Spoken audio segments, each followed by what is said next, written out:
In this video, we'll be creating a 3-color image in DS9. Once you have your reduced, aligned, and combined RGB images, you can open up DS9.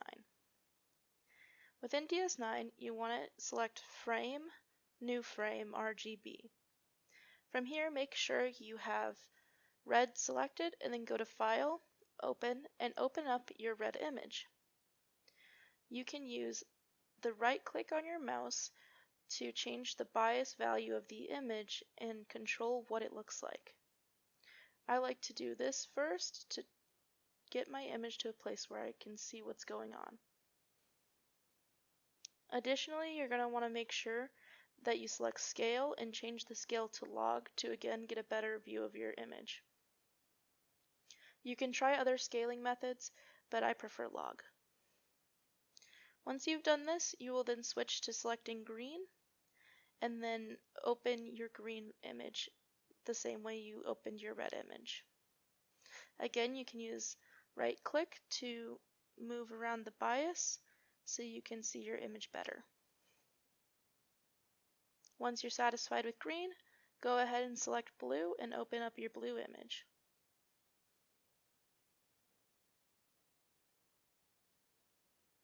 Again, you can use your right click and change the bias until you find a nice spot.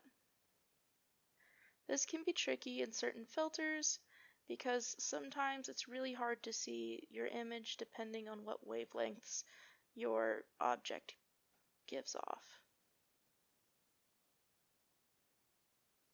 I found blue to be the most tricky filter for this. Once you're pleased with all of those, then you can stack them all together so you can see them all visibly and see what your image looks like in 3 colors. Then you're going to want to open up scale parameters, and also color map parameters. These two will help you change up your values and get a nicer image. For scale parameters, you're going to want to drag the red and green vertical lines or numerically change the low and high limits.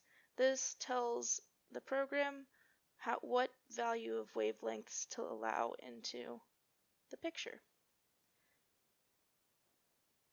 Generally, the wider range, the more of a color you allow in.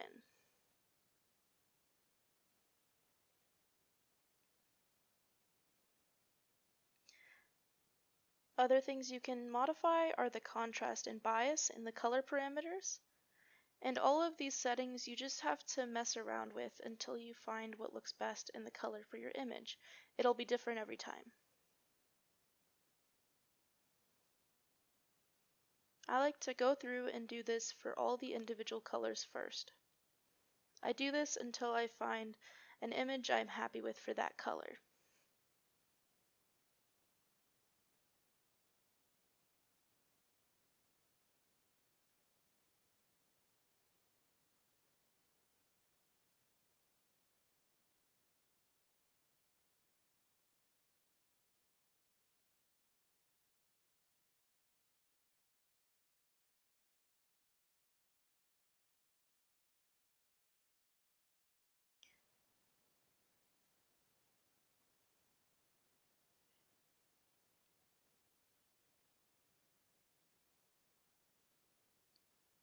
Using these settings, you can create a lot of different effects in your images.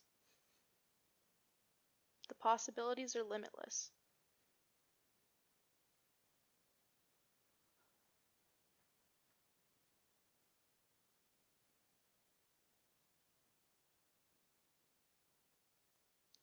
Once you're pleased with all 3 of your red, green, and blue images, you can again check the boxes so that they all become visible in one image.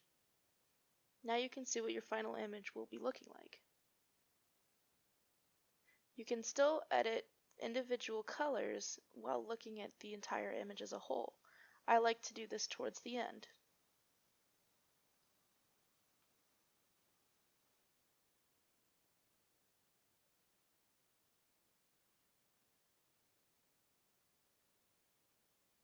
At this point, you are just modifying the colors a little bit here and there until you get an image you like.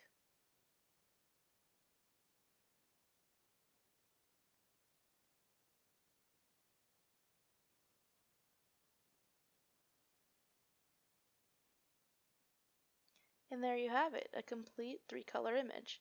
I think it's important to make sure that your stars appear white. That way you know that no one color is saturating the image more than it should be. Again, you can do the same by looking to make sure your blacks are dark and black so that you know that one color isn't overpowering the image too much. Then you're going to File and export your image as a JPEG. Name your image something that you recognize. This is an image of the Wizard Nebula, so I named it as such.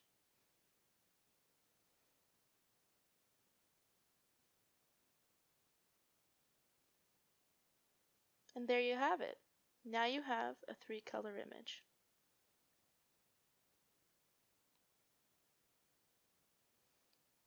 Congratulations!